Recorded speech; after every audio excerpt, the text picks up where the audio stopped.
Deus guarde as nossas crianças e que nos faça guardas das nossas crianças também. Aleluia. Abre sua Bíblia em 1 Coríntios capítulo 15, verso 19. Quero deixar uma palavra de reflexão. Hoje é dia de celebração da ceia mensal, então não vou me alongar não. Vou compartilhar uma reflexão apenas, que vem de 1 Coríntios capítulo 15, verso 19.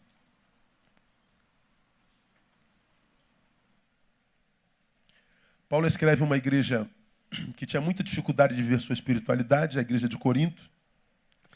Uma igreja que sofria a forte influência da cultura dentro da qual ela estava plantada.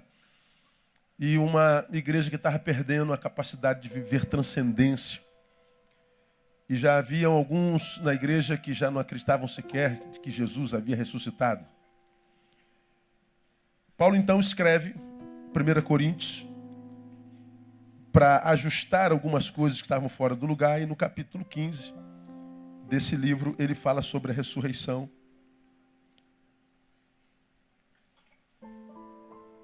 Vamos ler a partir do versículo 12, painel, por favor. E Paulo, então, fala não só sobre a ressurreição dele, mas como fala sobre a nossa ressurreição. Não é? De 1 a 11 ele fala da ressurreição de Cristo como realidade, e a partir do 12 que também nós ressuscitaremos. E ele diz assim a partir do versículo 12. Ora, se prega que Cristo foi ressuscitado dentre os mortos, como dizem alguns entre vós que não há ressurreição de mortos? Mas se não há ressurreição de mortos, também Cristo não foi ressuscitado. E se Cristo não foi ressuscitado, logo é vã a nossa pregação e também é vã a vossa fé. E assim somos também considerados como falsas testemunhas de Deus, que ele ressuscitou a Cristo, ao qual, porém, não ressuscitou se, na verdade, os mortos não são ressuscitados. Porque se os mortos não são ressuscitados, também Cristo não foi ressuscitado. E se Cristo não for ressuscitado, é vã a vossa fé e ainda estáis nos vossos pecados. Logo, também os que dormiram em Cristo estão perdidos. Se é só para esta vida que esperamos em Cristo, somos de todos os homens os mais dignos de lástima. Queria que você lesse comigo esse versículo 19. Vamos juntos? Se é só para esta vida que esperamos em Cristo, somos de todos os homens os mais dignos de lástima. Mais uma vez. Se é só para esta vida que esperamos em Cristo, somos de todos os homens os mais dignos de lástima. Então Paulo está aí edificando a igreja nesse assunto ressurreição. Então, dentre os muitos saberes que Paulo comunica, está claro, né, sobre isso que eu vou me prender nessa noite, que a fé cristã está firmada sobre a ressurreição. Ou seja, a fé cristã é uma fé que nos conduz ao eterno. É uma fé que nos prepara para o pós-morte. O que não significa dizer que nos prepara para o pré-morte. Nos prepara para a vida depois da vida, não quer dizer que não nos prepara para a vida na vida. Mas ele está dizendo sobre o que se edifica a fé cristã. No nascimento virginal do Cristo. Cristo nasceu de uma virgem, ele não nasceu em pecado. Não, ele não nasceu em pecado, mas a nossa fé não está firmada nisso. A nossa fé está firmada nos milagres do Cristo, que ressuscitou mortos, acalmou tempestade, curou enfermos e tudo mais. Não, nossa fé não está firmada em milagres e em poder de Deus. Nossa fé está firmada na prosperidade que ele pode dar ao seu povo. Não, nossa fé não está firmada na prosperidade, a nossa fé está firmada na ressurreição. Se Cristo nasceu de uma virgem, se Cristo ressuscitou, se Cristo nasceu de uma virgem, se Cristo fez milagres, se Cristo operou sinais e maravilhas, se Cristo pode prosperar quem quer que seja, mas ele não ressuscitou, ele está dizendo, a sua fé é vã. Se a fé que a gente vive é só para esta vida, se a gente espera em Cristo só para esta vida, nós somos de todos os homens os mais dignos de lástima. Por quê? Porque como cristão, nós abrimos mão de algumas facetas dessa vida mundana, esperando a eternidade. Como a eternidade não existe porque ele não ressuscitou, nós não só fomos enganados quanto à eternidade, como nós nos abstivemos de viver vida em plenitude nesse lugar.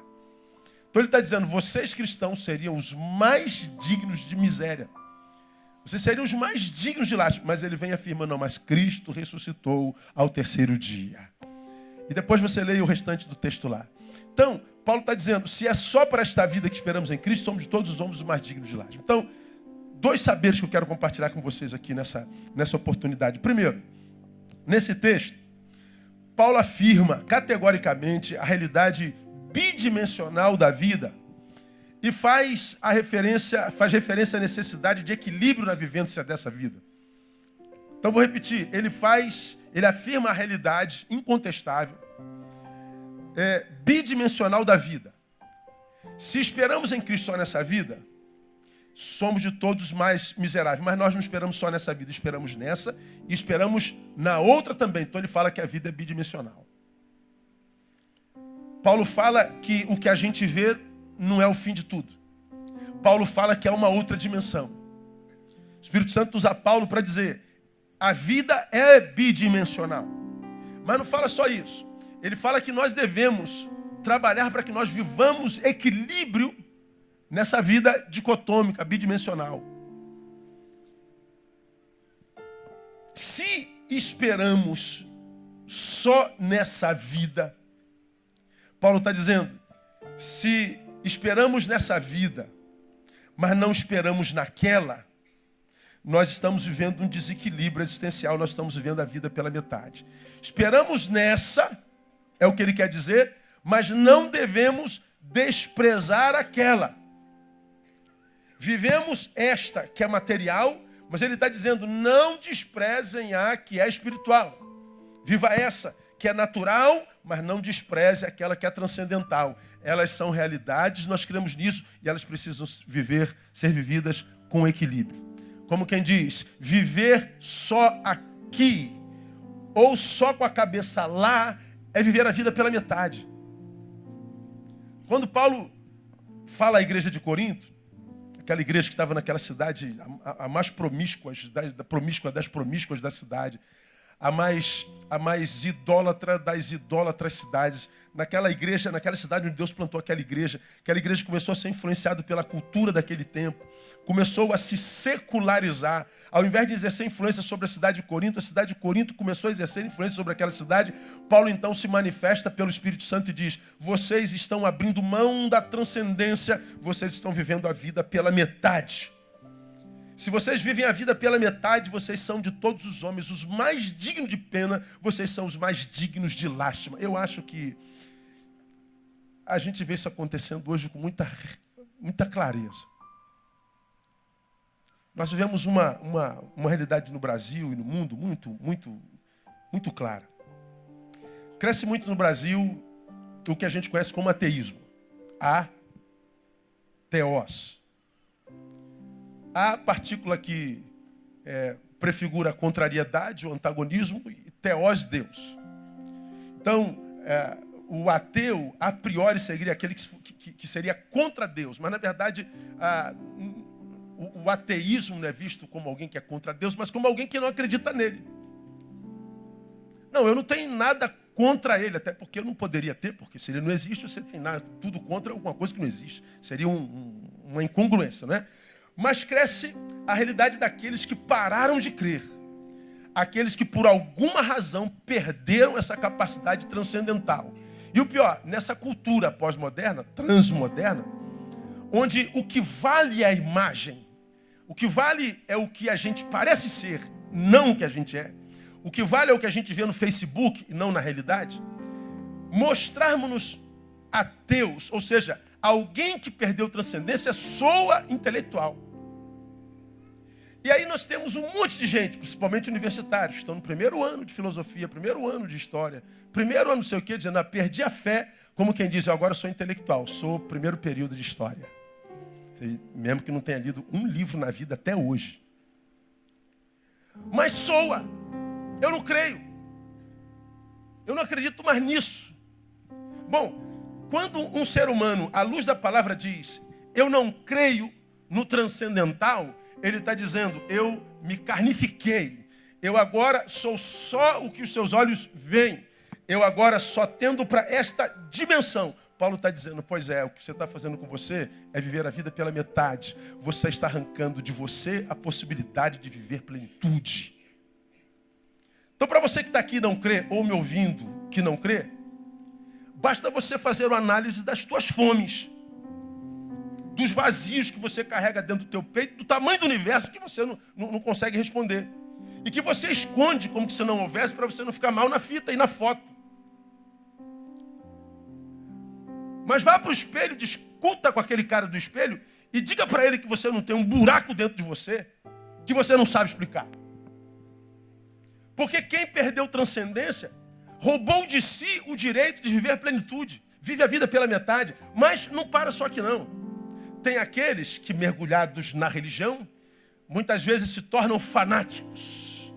E o assunto dele é só Deus. O assunto dele é só transcendência. O assunto dele é só inferno. O assunto dele é só demônio. O assunto dele é só Jesus Cristo. O assunto dele é só religião. Só religião. E em nome da religião, e religião tem um poder de adoecer maior do que qualquer outra coisa nesse planeta. Pouca coisa no mundo adoece tanto como religião. Religião faz mal. Emburrece o ser humano. O torna fanático e incongruente. Antissocial. É só a gente olhar para o lado. Quanta gente, na ânsia de viver transcendentalidade, vai matando a sua parte humana. Vai sacrificando a própria família. Marido, esposa, filhos.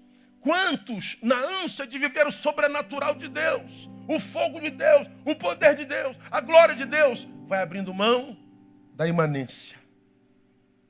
E ele passa a ser um cidadão que não se preocupa mais com a sua cidade, um menino que não estuda, que não se prepara para o mercado de trabalho, um menino que não passa pelos livros, não pratica esporte, um menino que simplesmente arrancou de si a dimensão humana. O que ele está fazendo? Ele está fazendo a mesma coisa que o ateu, vivendo a vida pela metade. Ele está roubando de si a possibilidade de ver plenitude. Aí você vê nos religiosos, os mais fanáticos, desumanos e frios, o mesmo vazio, o mesmo buraco que a gente encontra naquele que nem sabe que Deus existe. E eles estão em polos completamente equidistantes. Eles estão em polos completamente distantes. Mas como a gente sabe, né? Nós que vivemos polarizados, estamos, consciente ou inconscientemente, intrinsecamente ligados a quem está lá no outro polo. Por exemplo, o Vasco está jogando com o Grêmio agora, perdeu de 2-0. Quem está no outro polo do Vasco da Gama? Quem está lá naquele polar? É o flamenguista. É, Jeová. Olha ela aí. Versão feminina de Jeová. Não é? Tá lá, ó. Tá lá azarando e vice-versa. Um vê o jogo do outro. O Vasco perdeu, amanhã os flamenguistas saem igual o caçador de recompensa. Deixa eu achar um vascaíno parceiro para zoar, porque eles estão intrinsecamente ligados. Você é apressadinho, você é agitado, é ansioso, está no trânsito, tem sempre pressa. Você que está sempre com pressa no trânsito, quem é que você encontra no trânsito o tempo inteiro? O lerdo, que você tem vontade de matar. O psicopata nasce em você, você já tem vontade de matar? Fala a verdade. Porque você é apressado. Todo mundo que você vai encontrar o que está no outro polo, é o lerdo. Você é aquele camarada que resolve o problema. Cara, o problema existe para ser resolvido. Então vamos fazer logo, cara. Vamos resolver. Com quem que você se encontra? Aquele cara que diz, não, deixa para lá. Vamos. Cara, mas dá uma raiva, meu irmão. Eu estou falando de mim, meu irmão. Estou confessando o pecado. Todo mundo que vive polarizado, vive intrinsecamente ligado. Desta feita, o ateu mais incrédulo e o crente, mais fanático, vive a mesma realidade. Roubaram de si a possibilidade de viver plenitude. Porque arrancaram uma parte de si mesmo. Olha que coisa interessante. 2 exemplos na Bíblia. O primeiro exemplo vem da experiência do Monte da Transfiguração, lugar de glória. Lugar da manifestação de Deus, da sua voz e do seu poder. Você conhece essa história? Os apóstolos sobem e lá em cima eles têm aquela experiência fenomenológica. Aparecem Moisés representando a lei, aparece Elias representando a profecia. A lei e os profetas são a Bíblia do Velho Testamento, é a Bíblia dos apóstolos.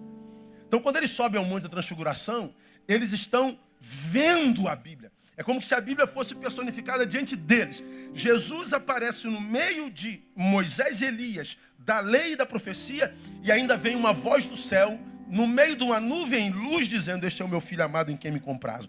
Imagina você vivendo a experiência de ver o profeta Elias, o maior dos maiores, Moisés, o escritor da Torá, do Pentateuco, Jesus diante de você transfigurado em luz e uma voz vindo do céu no meio da nuvem dizendo: este é o meu filho amado. Você imagina você subir num monte e ter uma experiência dessa? Os crentes hoje sobem ao monte, não vê nada e já fica soberbo pra caramba.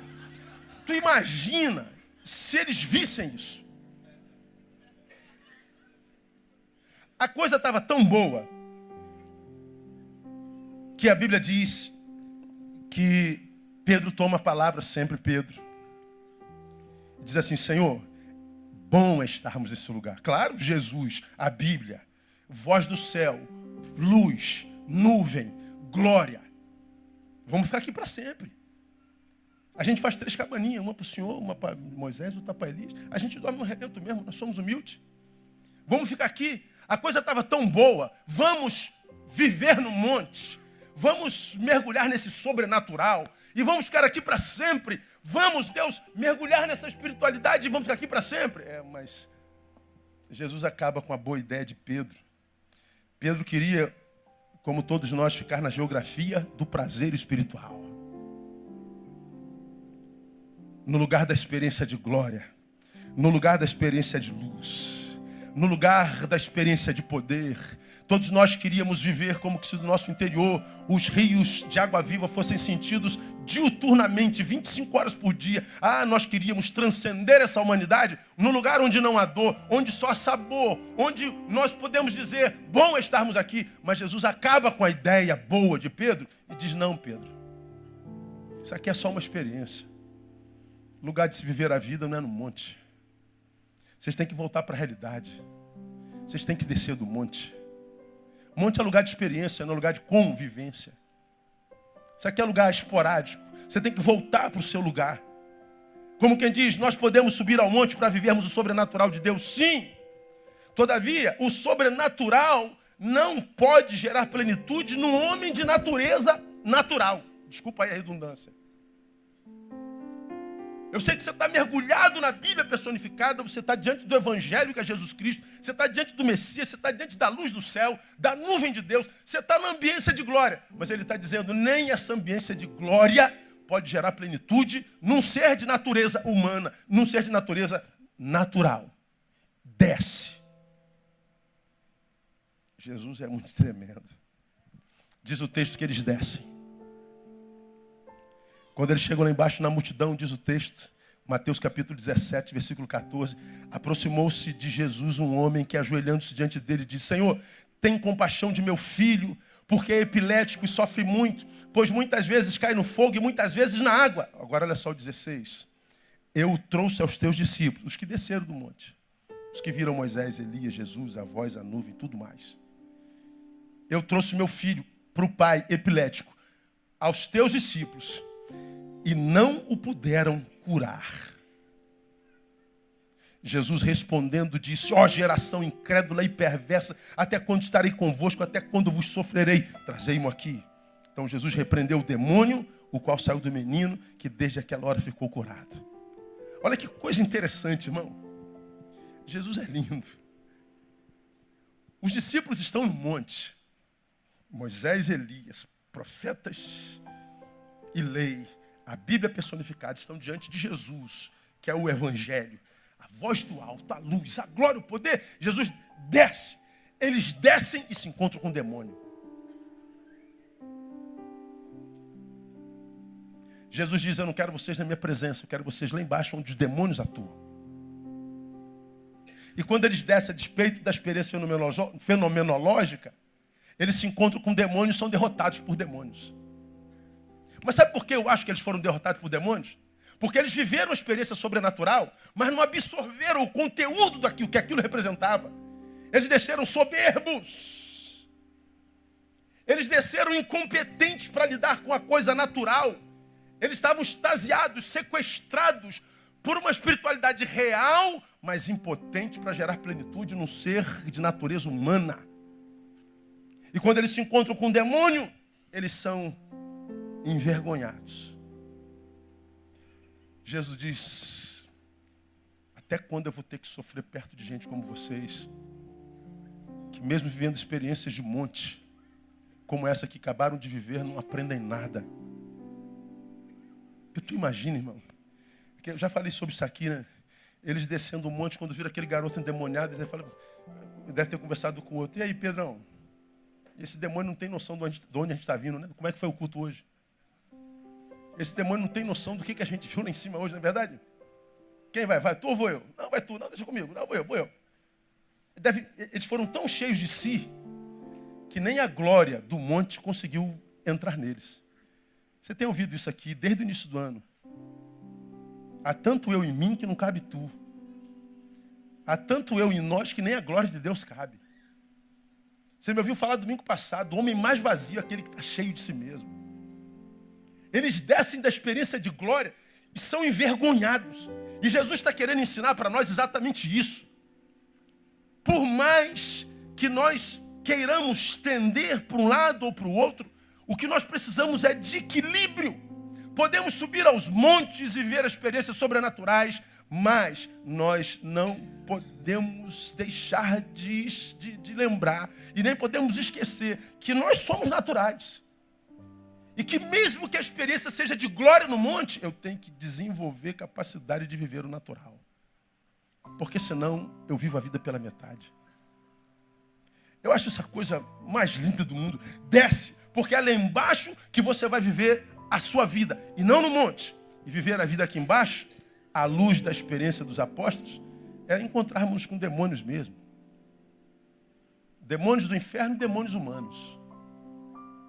Eu acho que a gente se encontra muito mais com demônios hoje do que anjos, sim ou não? É muito demônio. É muita gente ruim. Anteontem foi preso aquele rapaz que tentou matar a mulher, o cachorro foi defendê-la. O que ele fez com o cachorro? Ele matou o cachorro a paulada. Tá rindo, irmão? Misericórdia. Ô, Jeová, que isso?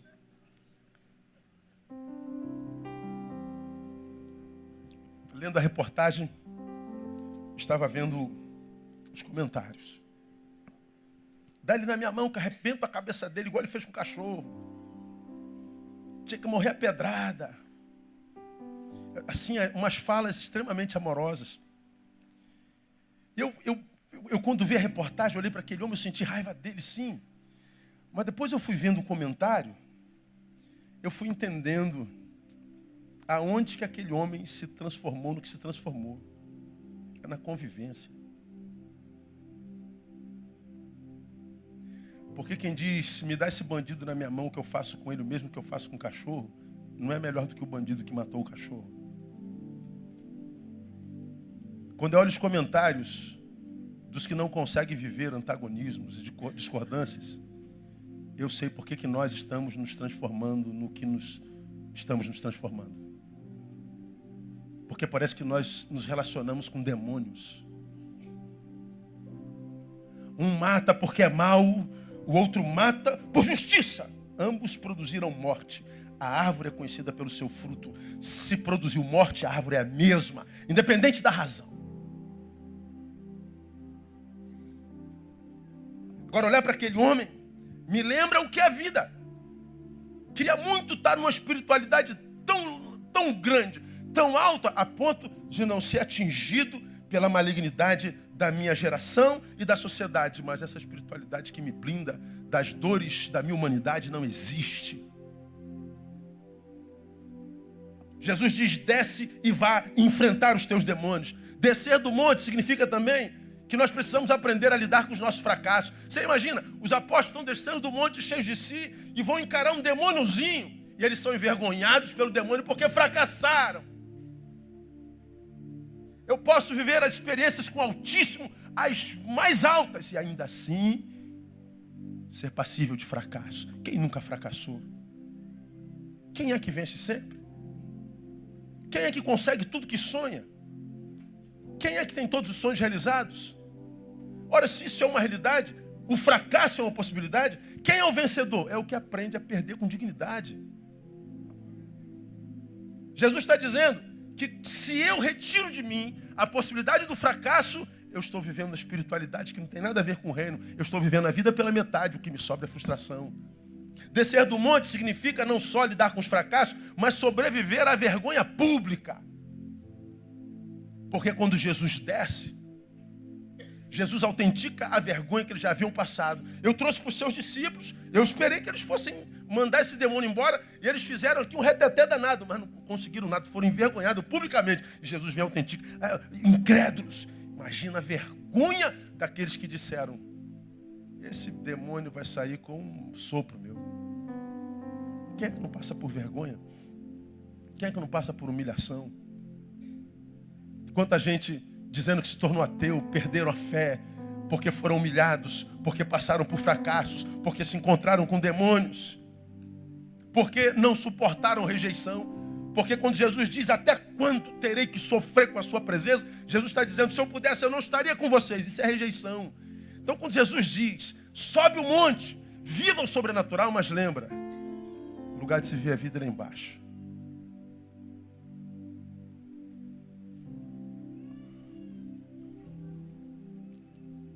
Tudo que os apóstolos viveram foi tão somente por causa da soberba não admitida. Muitas vezes, os que perdem a fé, culpando a divindade, mas na verdade estão só colhendo o que plantaram. Porque quando eles se encontram com o demônio, estão cheios de si, vazios, portanto. São fracassados diante desse demônio porque eles achavam que o demônio era pinto fácil. Sofreram vergonha pública porque eles esperavam que através da libertação fossem exaltados. Foram rejeitados porque acharam que depois dos espetáculos eles iam ser abraçados e glorificados. Soberba. Precisamos analisar nossas intenções o tempo inteiro. Então essa primeira experiência me ensina que eu posso, sim, mergulhar no sobrenatural. Mas não esquece o natural não, Neil. Você pode estar cheio de Deus, mas continua gente. E gente passa por percalços. Mas tem uma outra experiência no outro polo. Temos a experiência de Salomão em Eclesiastes capítulo 2. Bota aí, painel, por gentileza. Eclesiastes capítulo 2. Já preguei sobre isso aqui há muitos anos atrás. Você vai se lembrar disso. Acho que essa palavra é inesquecível. Salomão viveu uma experiência diferente dos apóstolos lá no monte, na espiritualidade. Ele vive uma experiência diferente. Disse eu a mim mesmo, ora vem, eu te provarei com alegria. Está falando da vida. Portanto, goza o prazer, mas eis que também isso era vaidade. Vai subindo. Do riso disse, está doido, e da alegria, de que serve esta? Passa. Busquei no meu coração como me estimular com vinho, a minha alma, a minha carne, sem deixar de me guiar pela sabedoria, e como me apoderar da estutícia até ver o que era bom que os filhos dos homens fizessem debaixo do céu durante o número dos dias de sua vida. Fiz para mim obras magníficas, edifiquei casas, plantei vinhas. Fiz hortas e jardins, plantei neles árvores frutíferas de todas as espécies. Fiz tanques de águas para deles regar o bosque em que reverdeciam as árvores. Comprei servos e servas e tive servos nascidos em casa. Também tive grandes possessões de gado e de rebanhos, mais do que todos os que houve antes de mim em Jerusalém. Ajuntei para mim prata e ouro, tesouros dos reis e das províncias. Provi-me de cantores e cantoras, das delícias dos filhos dos homens, concubinas em grande número. Assim me engrandeci e me tornei mais rico do que todos os que houve antes de mim em Jerusalém. Perseverou também comigo a minha sabedoria. 10. E tudo quanto desejaram os meus olhos, olha só, não lhe neguei. Meu olho desejou, é teu, toma. Nem privei o meu coração de alegria alguma, pois o meu coração se alegrou por todo o meu trabalho. Isso foi o meu proveito de todo o meu trabalho. Versículo 10. Olha o que Salomão, irmão, está dizendo para nós. Olha o que Salomão está dizendo para nós em Eclesiastes capítulo 2. Essa palavra é muito séria e ela é extremamente cotidiana. Ora, vem, te provarei com alegria. O versículo 1, painel. Eu quero gozar a vida com alegria. Então ele está dizendo, alegria para a vida é gozar o prazer. Então o que ele fez? Eu quero encher minha carne de prazer. Quero gozo, festa, celebração. Eu vou encher minha vida de prazer. Olha, ele está aqui na carne Ele está na dimensão natural, terrena, física. Aí o que ele faz? Olha no versículo 3. Como é que eu vou alimentar essa carne e buscar alegria? Busquei no meu coração como me estimular com vinho a minha carne, sem deixar-me guiar pela sabedoria. Ele está dizendo, vou tomar um vinho, tomar todos. E vou esquecer esse negócio de razão, de sabedoria. Tiãozinho, eu vou encher a cara hoje, mano. E o Salomão encheu a cara. Bebeu todas que podia e as que não podia também. E ele encheu a cara com todas as suas forças. Mas no versículo 2, porque quando a gente enche a cara, não sei se já aconteceu contigo, porque contigo já aconteceu, pastor, não te interessa, né? Não, nunca aconteceu não. Quando você bebe, dizem que você passa por 3 fases, né?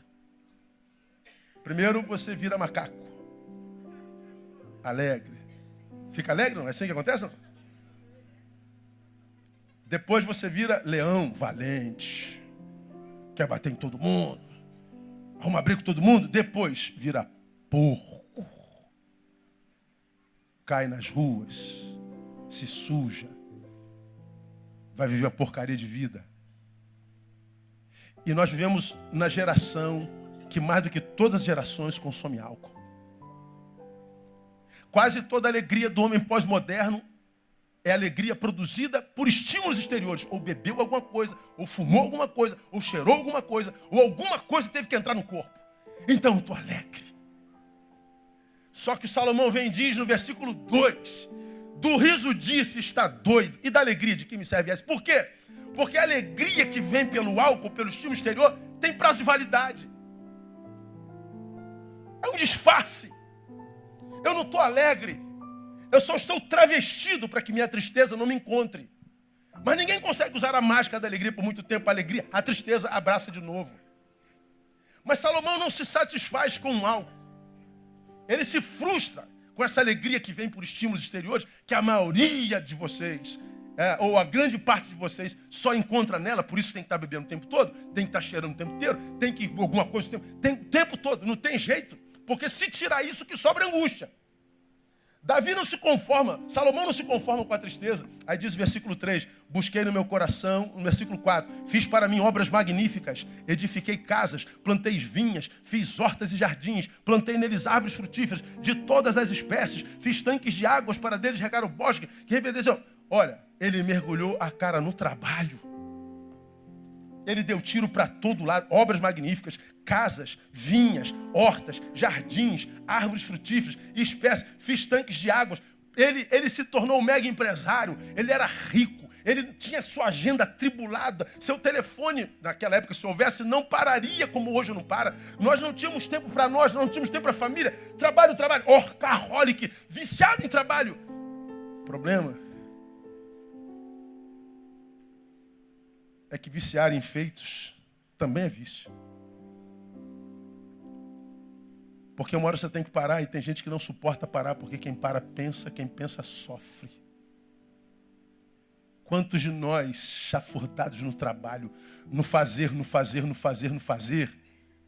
perde a competência para estar. E porque não consegue estar, perde a alegria de ser. Vou repetir. Vicia no fazer, perde a competência para estar, perde a alegria de ser. Só que nós não somos máquina. Como diria Jesus, falhou o nome dele. Charlie Chaplin. Pô, agora arrebentei, fala a verdade. Pô, até eu me surpreendi agora. Charlie Chaplin disse, não sois máquinas. Homens é que sois. Ou seja, vocês têm limites. Respeitem seus limites. Ninguém consegue plenitude através do trabalho. Mas Salomão não se satisfaz em não encontrar alegria no trabalho. Ele continua. 7. Comprei servos e servas. Tive servos nascidos em casa. Ele se cercou de empregados. Vou tirar uma onda de rei. Vou tirar uma onda de poderoso. Vou tirar uma onda de chefão, de poderoso chefão. E ele tinha muitos servos, ele tinha muitas servas. Ele era glorificado, ele era babado, ele era bajulado. Ele tinha tudo o que, imagino, quase todos desejam. Reconhecimento. Mas ele diz, nem a bajulação, nem o conforto produzido pelos empregados, nem essa onda toda que eu tiro, gera alegria no meu ser. Ele não se satisfaz com essa tristeza, ele continua correndo atrás da sua felicidade. E ele diz nesse mesmo versículo, também tive grandes possessões de gados e de rebanhos, mais do que todos os que ouvem de mim, antes de mim, em Jerusalém. Ele está dizendo, vou investir em gado. Eu vou ser o JBS, que trabalha com gado. Eu vou ser o Josesley, como é o nome dele? Então, esse cara aí que você estava, Joesley, eu vou ser o Joesley do tempo passado, eu vou me cercar de muita arroba de carne, eu vou ser fazendeiro, eu vou ganhar grana, vou ganhar dinheiro. E ele fez tudo isso, se tornou o maior que Jerusalém já conheceu. Ele não conseguiu ser feliz. Agora só, estou terminando. Ajuntei para mim prata e ouro, tesouros dos reis e das províncias, no versículo 8. Como quem investe na bolsa de valores. Eu quero dinheiro, eu quero dólares, eu quero pounds, eu quero libra esterlina, que vale muito mais do que o euro. E ele se encheu de dinheiro, mas ele não conseguiu alegria. Veja mais, provi-me de cantoras e cantoras. Vou investir em arte, vou investir em cultura, vou investir naquilo que impressiona a sociedade. Ele não conseguiu alegria. E mais, e das delícias dos filhos dos homens, concubinas em grande número. Vou tentar a plenitude no sexo. Quantas mulheres teve Salomão? 1000.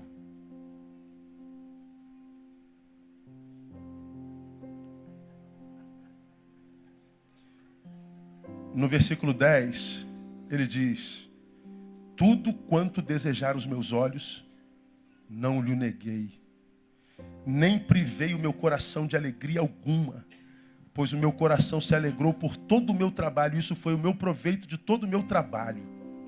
Agora, olha o versículo 26, irmão, o que Salomão diz.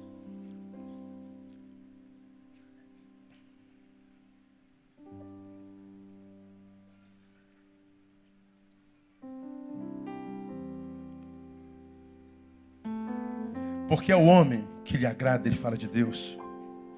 Deus dá sabedoria e conhecimento e alegria. Mas ao pecador dá trabalho, para que ele ajunte e amontoe a fim de dá-lo àquele que agrada a Deus. Também isso é vaidade e desejo vão. Ele está dizendo, ao homem que lhe agrada, Deus dá sabedoria, conhecimento e alegria. Como quem diz, eu busquei alegria através desse corpo, em tudo que esse corpo me pediu. Mas, embora tenha dado tudo a esse corpo, eu não consegui alegria. E descobri que a alegria só pode vir do Todo-Poderoso. A alegria só pode vir da transcendentalidade. Agora veja, quando a gente chega no capítulo 3 de Eclesiastes, versículo 11, nós vemos esse mesmo Salomão falando que tudo que ele deu ao corpo não satisfez esse corpo. No 3:11, ele entende por quê. Mesmo que a gente dê tudo esse corpo não conta a plenitude. Porque ele diz lá, olha só que coisa interessante. Tudo fez formoso ao seu tempo. Também pôs na mente do homem a ideia da eternidade. Se bem que este não possa descobrir a obra que Deus fez desde o princípio até o fim, ele está dizendo, tudo fez formoso ao seu tempo. E diz que Deus pôs na mente do homem a ideia de eternidade. Deus pôs na mente do homem transcendentalidade. Então o que ele está dizendo? Da mesma forma como eu não posso viver no monte, no poder do eterno, porque eu não encontro plenitude, porque eu estou incapaz de viver a humanidade, eu também não posso mergulhar nessa humanidade que não consegue se desfazer com nada, relegando a plano nenhum a experiência do monte. E o que eu vejo na prática pastoral é essa similaridade entre o ateu e o crente fanático. Ambos vivem a vida pela metade e não podem viver plenitude. Você está aqui, já não acredita em mais nada e acha que está cheio de razão. porque vê um monte de crente que não presta. Tem um monte de crente que eu acho que a maioria não presta mesmo. É só discurso. Mas você talvez esteja incorrendo num erro que você não atenta. Você está abrindo mão da mensagem por causa dos mensageiros. A palavra de Deus é maior do que aqueles que se dizem de Deus. Eu estava sentado após uma aula de um curso que eu estou fazendo com alguns amigos do curso. Um rapaz novo do curso perguntou: você faz o que, Barreto? Aí o nosso professor falou assim: duvido que você descubra o que o Barreto é. Aí começou: pô, tu tem cara de tira, de polícia. Não sou não. Tu é músico, tu é roqueiro. Eu não sou não. Faz o quê? Adivinha aí, cara. Falei: pô, sou o pastor Batista. Ah! Tu não tem cara de pastor não, cara? Falei: pois é. Não tem cara, mas sou. É melhor não parecer e ser do que parecer e não ser. Tu é pastor, cara? Aí começou o papo religião. Tem um pastor na mesa. Aí começou o papá, e o religioso não fala nada. Todo mundo fazendo. Aí de longe o rapaz perguntou: tu acredita em Deus? Cara, se Deus existe, não existe para mim, diferente para mim. Não estou nem aí. E tu acredita? Eu não acredito em Deus. Não, eu acredito. Eu estou comendo meu pão com linguiça e queijo. Meu matezinho. E aí, Barreto, o que você me diz? Eu não digo nada. Você acredita? Não, você acredita? Não, eu acredito. Mas por que você acredita? Aí eu abri a boca. Expliquei por que eu creio. Aí vem aquele papo de sempre. Mas se Deus existisse, como é que pode explicar o mal na terra? Você já conhece isso de có e salteado. Como é que pode um Deus bom? O cara que disse que não estava nem aí para Deus, tá com raiva de Deus. Mas esse Deus existe, que não sei o quê, porque a minha avó lá... Gente, quanto ódio no coração contra Deus. Que é o mal, não sei o quê. Eu falei da experiência daquela universitária que eu já contei aqui umas 78 vezes. Depois de um fórum sobre saúde, cidadania e espiritualidade. Eu falo sobre a questão da espiritualidade lá no Instituto Nacional de Saúde Pública. Ela levanta no meio da congregação, do auditório, e diz: pastor, sua fala foi muito legal, mas eu acho que nem caberia Deus numa academia como essa. Porque Deus é um negócio incongruente, né, pastor? Aquele ranço de deboche de todo universitário. O universitário sabe tudo, como seminarista sabe tudo, como garoto de 18 anos sabe tudo. Os caras são profundos, até bater no sistema que os engole, né? Nós que já estamos nisso há muito tempo, já fomos universitários e sabemos o quanto nós éramos ridículos. Mas eles vão descobrir amanhã, calma, tem paciência com eles. Mas eles sabem tudo. E aquele deboche e tal, não sei o quê, porque o mal, se Deus existisse, não é mal. Eu falei: pô, Deus não existe porque existe mal? Claro, porque é uma convivência antagônica. Aí vem com aquelas palavras universitárias e tal. Eu falei: engraçado, cara, eu acredito em Deus exatamente porque o mal existe. Ou como assim? Eu falei: pô, você acha que se Deus fosse bom e existisse, ou existisse, fosse bom, ele tinha que acabar com o mal na terra, né? É. Aí eu perguntei para ela: você já ouviu isso? Se Deus fosse acabar com o mal na terra, você ficaria viva?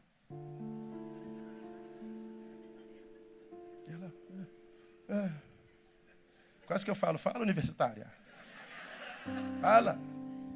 Você é perfeitamente boa? Você é santinha? Você é inerrante? Você é plena em bondade? Pois é. Se Deus fosse acabar com o mal na terra, tinha que acabar contigo, comigo, conosco. Tinha que acabar com todos nós. Então é possível que a manutenção do mal seja por amor a você e a mim. Eu nunca pensei nesse... eu sei, os universitários é assim mesmo. Claro que eu não falei isso, né? Mas eu pensei. Juro que eu pensei. O problema é que acha que pensa demais. E se você não vive transcendência, não creia no seu diagnóstico, porque você está vivendo a vida pela metade. E se você é fanático, não creia no seu diagnóstico, porque você vive a vida pela metade. Sua opinião pode ser equivocada. Porque não há plenitude, nem na espiritualidade, nem na humanidade. Paulo diz: nós seríamos de todos os homens o mais digno de lástima. Então, ele fala da questão bidimensional da vida e da necessidade imperiosa de se viver equilíbrio. O mesmo mal que a não-fé produz, a fé irracional produz também. Eu acho que a não-fé faz menos mal do que a fé irracional. Digo eu, não o Senhor. Vamos caminhar para o final. Segunda lição que a gente tira aqui, para a gente participar da ceia do Senhor. O texto afirma que, portanto, eu acabei de falar, viver a vida unidimensionalmente faz do homem um homem digno de lástima. Então veja. Portanto, para o homem sem Deus, a vanglória nada mais é do que cegueira espiritual. E quando eu falo homem sem Deus, eu não estou falando daquele que não crê. Eu estou falando daquele que crê, mas é irracional. Como diz a palavra, digo-vos que tem zelo por Deus, mas não com entendimento. E aí a qualidade de vida é a mesma. Meu povo está sendo destruído porque lhe falta conhecimento. Então a ausência de entendimento faz com que eu viva uma fé burra. Fé burra é tão danosa quanto a não fé. Ou mais danosa ainda. Então quando eu falo homem sem Deus, eu falo daquele que não considera a sua existência e aquele que considera a sua existência, mas não consegue percebê-lo, captá-lo, absorvê-lo, mergulhar nele. A relação, portanto, não é experiencial, é informacional. Como você já aprendeu aqui, da mesma forma, eu posso saber tudo sobre uma pessoa sem conhecê-lo. Ontem, o Real Madrid atropelou a Juventus. Quem foi o cara do jogo do Real Madrid? Diga o nome dele. Cristiano Ronaldo. Todos conhecem Cristiano Ronaldo, sim ou não? Pois bem. Qual é a nacionalidade do Cristiano Ronaldo? Português. Cristiano Ronaldo, bonito ou feio aquele homem? Não falei lindo, irmã. Falei bonito ou feio. Não exagera. Bonito. Cristiano Ronaldo é casado ou é solteiro? Solteiro. Tem filho? Tem. Ganha pouco ou ganha muito? Ganha muito. Veja. Sabemos tudo sobre o Cristiano Ronaldo.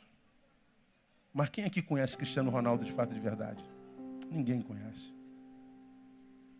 Eu posso saber tudo sobre alguém e ser só o presidente do fã-clube dele. Eu posso saber tudo sobre Deus e só ser um doutor em teologia sistemática. Eu posso saber tudo sobre Deus e não conhecê-lo nem de longe. Quando eu falo do homem sem Deus, eu falo daquele que não considera a sua existência, como eu falo daquele que considera, mas nunca experimentou. Candidato à apostasia fácil. Para esse, qualquer vanglória. Eu sou ateu, sou intelectual. Nunca leu um livro na vida, ou 2. O outro vive nos montes, tendo experiências sobrenaturais. Essa vanglória, isso é cegueira, cara.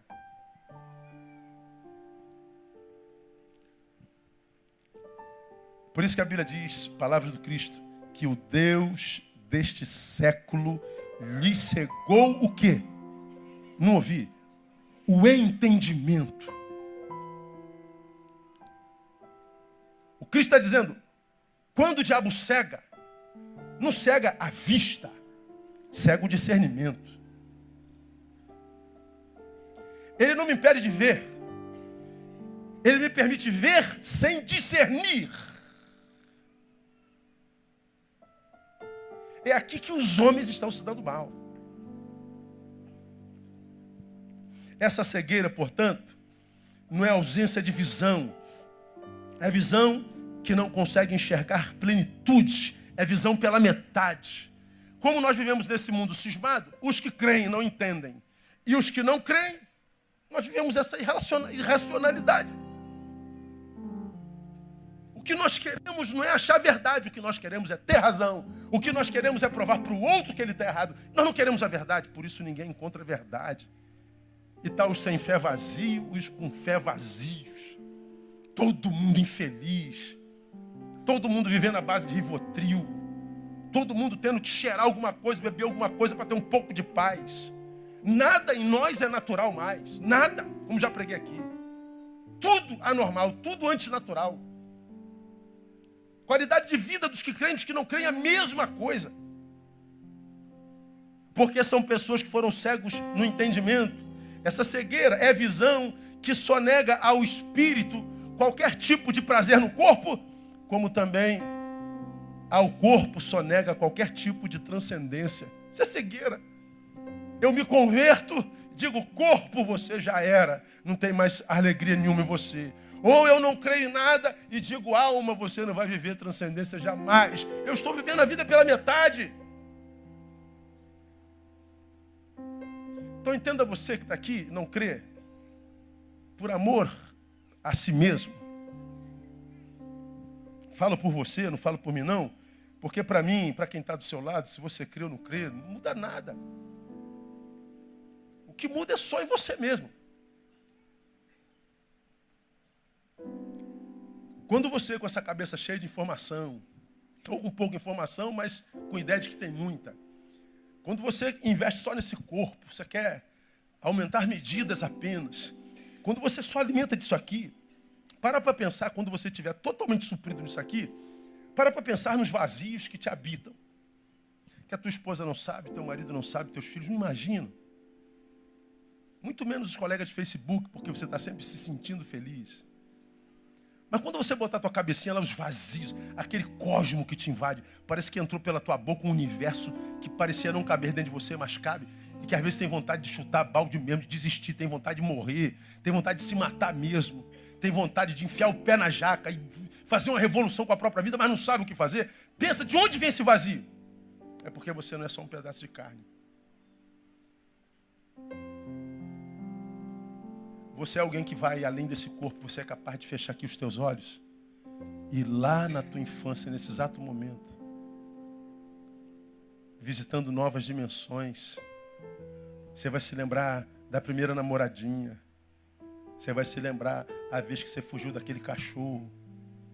Você vai se lembrar quando deu aquela topada na futebol e arrancou o tampão do dedo. Você vai se lembrar de como você conseguiu essa cicatriz no queixo ou na testa. Você vai se lembrar de tudo. Você vai lá atrás, ó, já tem um monte de gente rindo, como quem diz, puxa vida, essa cicatriz aqui, pô, caí da árvore, rapaz, puxa vida, jogando bola, tive fratura exposta. Olha só, tu vai lá no passado, há 30 anos atrás, você viaja em outra dimensão. Como você vai lá no futuro, você já se vê formado, você já se vê fazendo aquilo e tal. Você consegue passear fora desse corpo. E você diz, é só memória. Não, não é só memória. Você vai além da memória. Você foi criado à imagem e semelhança de Deus. Você tem uma dimensão divina e a tua alma tem uma fome de transcendentalidade que você não tem coragem de admitir. E só em Deus ela será suprida. Mas você também é religioso. Seu fanático. Você nunca vai ter plenitude nesse seu Deus que você idolatra se você não exercita esse seu cérebro com leitura de bons livros. Se você não ouve boas músicas. Só ouve batismo no ônibus, 500 graus de puro fogo e poder, e não sei o que, não sei o que lá. Você nunca vai ter transcendência se o seu corpo é frágil, porque você não se exercita, porque todas as suas taxas metabólicas estão sendo influenciadas pela lei da gravidade, está caindo tudo. Você está morrendo, desde que a gente nasce, a gente está morrendo. A gente precisa vencer sedentarismo. A gente precisa de cultura, a gente precisa de arte, a gente precisa de amizade, a gente precisa de utilidade. Não é só essa espiritualidade abstêmica e ignorante. Precisamos de cidadania. Precisamos de sermos, de nos tornarmos agentes de transformação, seres de participação e participativos. Precisamos de utilidade. Ninguém consegue ser feliz vivendo para si.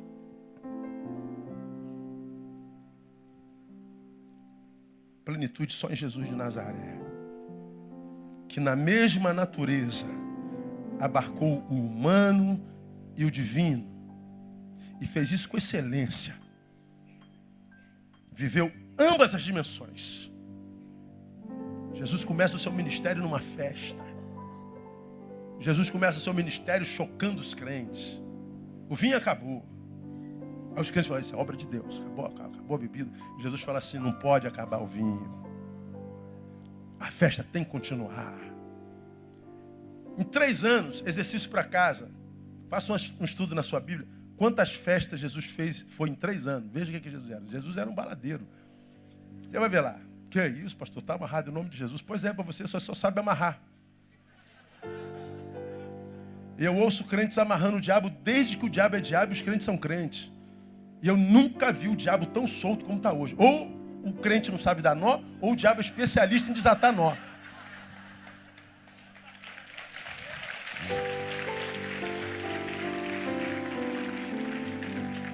Está amarrado, está amarrado. E a vida está toda amarrada de quem diz amarrar tudo.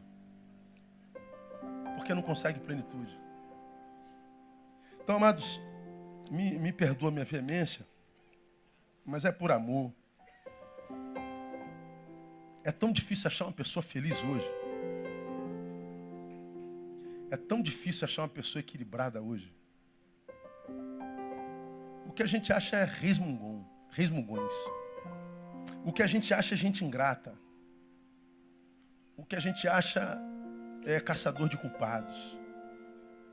Todos vítimas do sistema. Vítimas do pai, vítimas da mãe, vítima do pastor, vítima da igreja. Nós somos vítimas da nossa própria ignorância. Ele só fez contigo o que fez porque você permitiu. Você só foi vitimizado como foi vitimizado porque permitiu.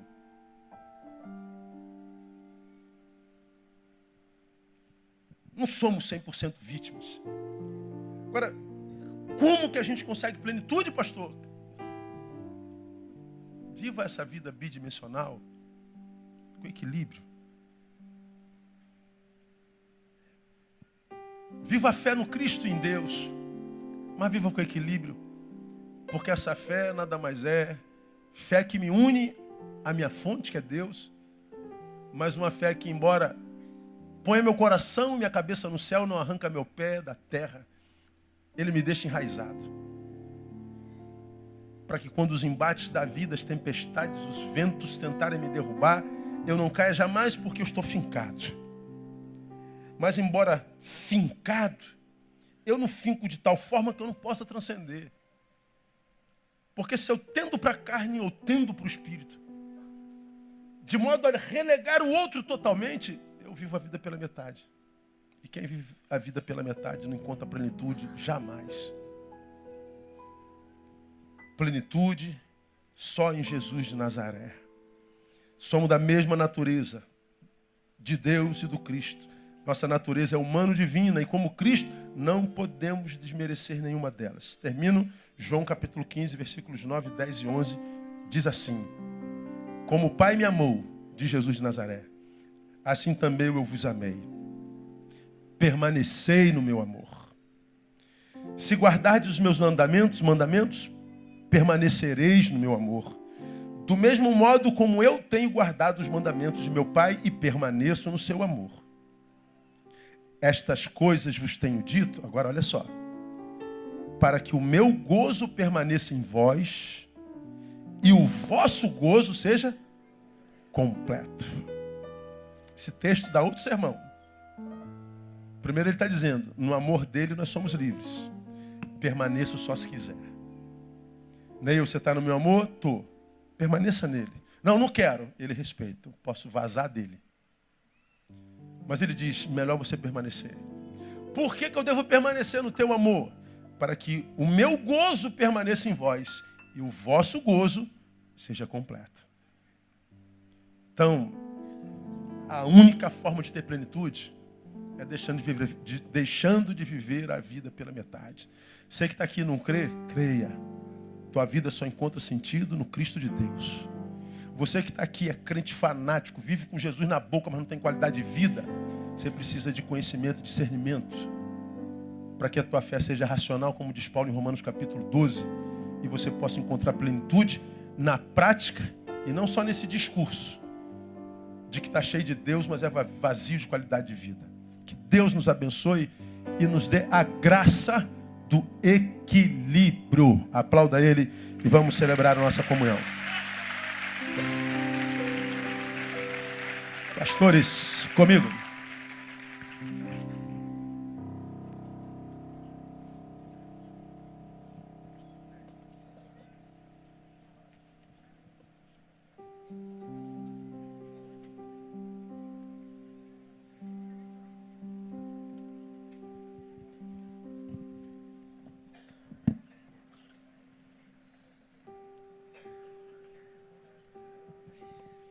Tem sempre quem sai na hora da ceia, fica à vontade para fazer agora.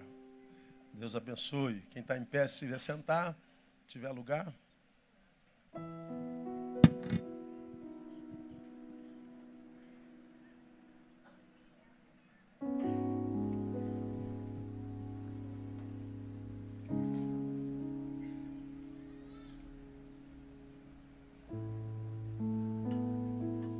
Então não preciso explicar o que é ceia mais, né? Jesus reunido com os seus, celebra a ceia, sentado à mesa com os 12, inclusive Judas.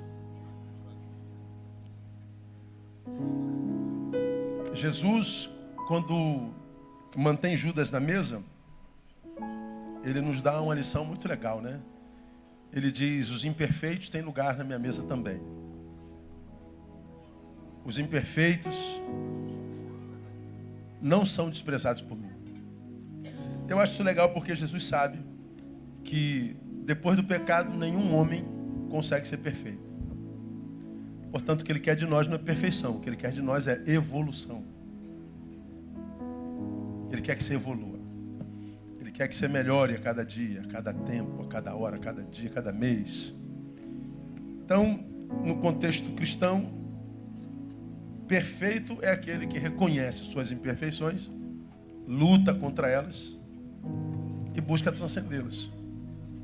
Então, se você está aqui e não é perfeito, sabe disso, mas reconhece suas imperfeições e deseja superá-las, você tem lugar na mesa do Cristo. É um Cristo inclusivo. E eu louvo a Deus por isso, a beça. Quem não suporta a nossa imperfeição é o nosso igual, né? Por isso a gente abre mão de gente tão preciosa só porque errou uma vez, nos traiu uma vez, nos decepcionou uma vez. E a gente abre mão porque descobriu que não está casado com um anjo, descobriu que o filho não é anjo, o amigo não é anjo. E a gente está dizendo: em mim você está impedido de errar. Seu erro não é admitido. Em Jesus não. Jesus é diferente de nós. Glória a Deus. Que Ele não pode nos livrar da consequência do erro, mas que Ele se livra da gente porque a gente errou, Ele não faz isso não. Então, na comunhão da ceia, Judas próximo, ele pega o pão e diz: isso é meu corpo, que é partido por vós. Então lembra, ele está vivo, com o pão na mão, diz: esse é meu corpo, que é partido por vós. Como ele está vivo, só pode ser simbólico. Então, quando eu como pão, não vira carne de Cristo. É pão, é simbólico. Ele pega o vinho e diz: esse é o meu sangue que é derramado por vós. Ele está vivo. Então o vinho é um simbolismo também. Então quando eu bebo, eu não tomo o sangue de Cristo, como dizem por aí. Não, é símbolo. E você já aprendeu que o valor do símbolo está naquilo para o que ele nos remete. O sangue e o corpo nos remetem ao sacrifício da cruz, porque de Cristo está vazia. Desceu à morte, ao terceiro dia ressuscitou. Quando ele ressuscita, ele aparece aos seus, e então os seus entendem o valor da ceia. O que era impossível a vocês, eu sofri, que é a vitória sobre a morte. Qualquer outro problema que chegar até vocês, se chegou, é possível. Nenhum problema que chegue à minha, tua vida é impossível de ser vencido. Os impossíveis Jesus já fez e levou na cruz do Calvário. Então, se qualquer um de nós aqui está sendo vencido por algum problema, não é porque o problema é maior do que você. É porque você se vê menor que o problema. Se coube em você, é porque é menor do que você. Senão é você que caberia nele. Então é postura. Se todos os problemas são possíveis de serem vencidos e nós não estamos vencendo o problema, então o que está faltando para a gente? Conhecimento. Estamos usando as armas equivocadas. Jesus diz: viva a integridade, humano e divino, divino e humano, porque vocês juntos são mais fortes. Aí me lembra aqui de uma cola que meu pai usava antigamente. Me lembra aí, uma cola que tem duas cores, cinza e branca. Aí mistura, como é o nome? Durepox. Ela sozinha não tinha liga, né? Não colava nada, unia as duas. Meu irmão, aquilo segurava até parede, cara. Assim é a vida espiritual. Só carne? Não. Só espírito? Não. Mas quando a gente une os dois, amalgamado pela graça do Cristo, irmão, a gente sai do jargão para dizer de verdade, a vitória é nossa, pelo sangue de Jesus. Não é mais jargão, é vida praticada. Que vem os problemas. Todos os temos. Mas a gente não se desequilibra nem para lá nem para cá. A gente só precisa se administrar. Então, se você está aqui, é de Deus, e quer fazer uma ressignificação na tua autogestão, quando você pegar o pão, pegar o vinho, fala assim: Deus, me ajuda a gerir minha vida em Ti. Me ajuda a deixar de ser esse pedaço de carne que só pensa nas coisas da carne desse mundo. Me ajuda a voltar para a tua família espiritual. Me ajuda a voltar para os teus desígnios, para os teus caminhos. Me ajuda a voltar ao início de tudo, à essência. Mas se você está aqui, esse fanático tolo, que vive de jargão, mas sabe que é infeliz, pede ao Senhor: Deus, me dá humildade para estudar. Me dá humildade para transcender essa fé sensitiva, epidérmica. Me ajuda a encher minha mente com o teu saber, para que eu tenha uma humanidade equilibrada. Seja humilde. Vira discípulo. E faz isso enquanto você come o pão e você bebe o vinho, que é o símbolo do corpo ressuscitado, do Cristo que possibilitou vida com qualidade para cada um de nós. Vamos louvar. Enquanto louvamos, distribuímos os elementos.